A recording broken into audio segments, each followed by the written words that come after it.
municipio más seguro de todo Aragón. Pues seguramente algún pueblo pequeño, ¿no? Zaragoza, aquí. San Esteban de Litera. Yo tampoco me atrevo a decir que es el más seguro, ¿eh? No te sabría decir, no sé. Pues mi pueblo, por ejemplo, Torrebelilla. Es un pequeño pueblo al lado de Teruel. Castiliscar, de las 5 villas. Pues para mí mi pueblo, un pueblo de Teruel, Ayoza. Allí no ocurre nunca nada, no ocurre nunca nada. ¡Hasta luego! En nuestra comunidad se registraron más de 40.000 delitos en 2018 y 3 de cada 4 se produjeron en la provincia de Zaragoza. Quiero que lo vean por provincias. Zaragoza, fíjense, se sitúa a la cabeza con más de 32.000 delitos. De lejos le sigue Huesca con 5.000 y Teruel con 2.700. Como se pueden imaginar, garantizar la seguridad en los más de 700 pueblos que componen nuestra comunidad requiere de una intensa coordinación entre los distintos cuerpos de seguridad del Estado. Muchas preguntas. ¿Cuál es la localidad más segura de Aragón? Viajamos hasta Jaca, con casi 13.000 habitantes y un turismo anual que quintuplica su población. Es, según todos los datos, la ciudad más segura de Aragón.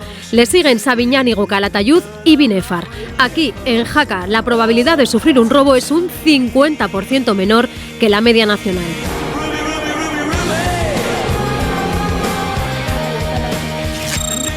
Pues como siempre, vamos a montar este control. Cuando cortéis el tráfico, pues ya ponemos ya la zona de filtro. Estamos aquí en el término municipal de Sabiñánigo, en la carretera nacional 330, a unos 20 kilómetros de Jaca y unos 50 de Francia. Y aquí lo que estamos haciendo es un dispositivo estático de control. Nosotros somos la unidad de extranjería y documentación de Canfrán. Pues aquí realizamos controles todos los días. Tenemos 3 zonas aquí en el control. Esta es la zona de registro y aquí se registran los coches y se comprueban las documentaciones de las personas que todo esté correcto. Allá tenemos la zona del filtro y luego tenemos siempre un coche de reacción, que es para evitar a lo mejor que uno se dé la fuga. Fran, ¿cuántos coches podéis llegar a revisar en un día? Pues depende mucho. Pues se paran 10, 20 coches y aquí principalmente detectamos documentaciones falsas, delitos contra la salud pública, ¿no? Detectamos alijos de droga que suelen pasar tanto de España como hacia Francia como de Francia a España. Vehículos robados, mercancía robada, vamos detectando de robos, de hurtos. Montamos todos los controles en las inmediaciones de Jaca o no muy lejos. Esto hace una labor preventiva bastante eficiente, ¿no? Porque el hecho de que estemos aquí es conocido, disuade un poco la delincuencia, o sea que nuestra labor influye a la ciudad de Jaca en que sea una ciudad más segura. Lo que estamos haciendo ahora son labores de seguridad ciudadana. Tenemos que estar atentos de aperturas y cierres de banco, tenemos que detectar presuntos hurtos que hay en establecimientos comerciales. La ciudad de Jaca es peculiar. Es peculiar porque tenemos una población residente, aproximadamente son 12.000 habitantes, pero tenemos tanto en el periodo estival, en verano y el invernal, con la apertura de las pistas de esquí, tenemos unos picos muy importantes. En verano podemos triplicar o incluso mucha más población, 40.000 personas perfectamente. Que tengáis buena tarde, hasta luego. En Jaca somos 28 policías locales y trabajamos en turnos de 8 horas, 3 turnos cada día durante los 365 días del año. A ver, una de las cuestiones fundamentales que nosotros tenemos instalada en Jaca desde hace ya mucho tiempo es el cierre de la zona peatonal. Un fin de semana de nieve que tenemos la ciudad completa, pues tranquilamente habrá unas 6.000, 8.000 personas a las 7 de la tarde caminando por el casco. Rotonda de Barós. Aviso del 112. Cambio.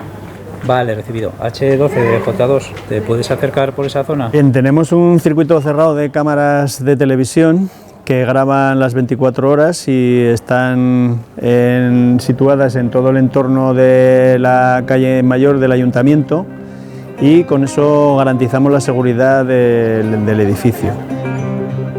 Los robos concentran el mayor número de infracciones penales en nuestra comunidad. En 2018, solo en la provincia de Zaragoza se produjeron 4.200 robos con fuerza o violencia y más de 9.000 hurtos. El 80% tuvieron lugar en la capital de provincia. Y a tan solo 25 kilómetros está el municipio de Alagón. Fue sacudido en 2016 por una intensa oleada de robos. En solo unos días había una treintena de vecinos afectados. En el año 2016 se dio la paradoja de que en el mes de mayo hubo mucho robo de trastero en muy poco tiempo.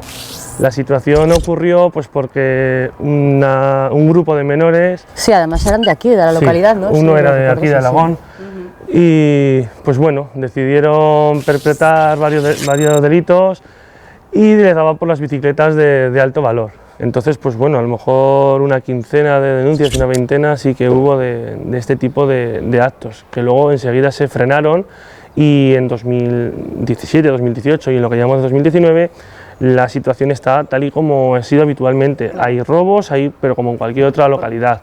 Es decir, eso fue un repunte concreto y que además se dio porque estas personas conocían el municipio y sabían lo que hacían. Exacto. Pues ahora mismo estamos yendo a una comunidad de propietarios donde entraron en varios de los trasteros, los rompieron y se llevaron bastantes objetos de ellos. En aquel momento fueron muchas las comunidades que estuvieron afectadas por estos robos. Llegaron a un punto en lo que en una comunidad de propietarios que administro, que tienen una zona comunitaria, tienen una valla de entrada que es metálica y se llegaron a llevar la propia valla de entrada a la comunidad. En el 2016 nos intentaron entrar en el trastero y bueno, nos destrozaron la puerta. Bueno, pues fueron afectados pues, aproximadamente unos 10 vecinos en total, entre las bicicletas en los que no pudieron entrar, pues se llevaron las cosas que había fuera. Y... Sí, porque además entraron una primera vez y luego volvieron a entrar pues a la semana o 15 días, como mucho, volvieron a entrar. Yo aquí en Alagón administraré unas 40 comunidades y de esas, un mínimo de unas 15 o algo así, que yo me haya enterado, entraron a robar en ellas. Destrozaron lo que es todo el marco y de hecho hubo que hacer obra, tuvieron que picar la pared entera, que ya se ve que está recién pintado. ¿Verdad? Y bueno, abrieron la puerta y se llevaron alguna caja de juguetes del niño o de ropa. Sí, tenían que llevar para forzarla porque toda esta parte estaba destrozada. Tenían que llevar palancas, o sea, iban preparados para abrir los trasteros. No sabemos si aprovecharon la entrada de algún vehículo o si bloquearon la puerta y no nos dimos cuenta de alguna manera y estaba abierta. Hay algún vecino al que le rompieron la puerta, entraron y se le llevaron una bicicleta, hasta unos 7.000 euros podía costar aquella bicicleta. Muchos vecinos ahora, por ejemplo, pues pretan los coches a las puertas para que no... Nosotros también lo intentamos dejar lo más pegado posible para que no... por lo menos complicarles un poco la vida para que no vuelva a suceder.